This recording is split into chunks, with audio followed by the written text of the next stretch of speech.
আমি এখন আসলে যেখানে আছি সেটি হচ্ছে মানে আর কি চিত্রশিল্পী এস এম সুলতানের মানে একদম বাড়ির পাশে আর কি। তো আমার মানে পাশে যে গাছটি আপনারা দেখতে পাচ্ছেন, এই গাছটি মানে আসলে আপনারা যদি আর কি পুষ্পা সিনেমাটি দেখে থাকেন সেক্ষেত্রে আসলে মানে আর কি এই গাছটি সম্পর্কে জানতে পারবেন। এটি হচ্ছে আর কি রক্তচন্দন গাছ যাকে বলে আর কি। তো এই গাছের আসলে মানে আর কি দেখি এগুলা কি কি কি বলা হয়, বীজ? বীজ। আচ্ছা আচ্ছা, রক্তচন্দনের তো বীজ। এগুলো হচ্ছে রক্তচন্দনের বীজ আর কি। আপনাদেরকে দেখানোর চেষ্টা করছি, এগুলো হচ্ছে রক্তচন্দনের বীজ। তো মূলত মানে আর কি পুষ্পা সিনেমাটা মানে আসলে পুরোপুরি মানে আর কি হয়েছে আর কি এই গাছটার উপর মানে আর কি কেন্দ্র করে।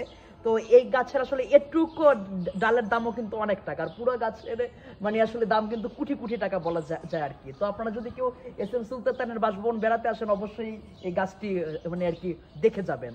তো এই গাছের দাম হচ্ছে আর কি মানে যেটা বললাম কোটি কোটি টাকা।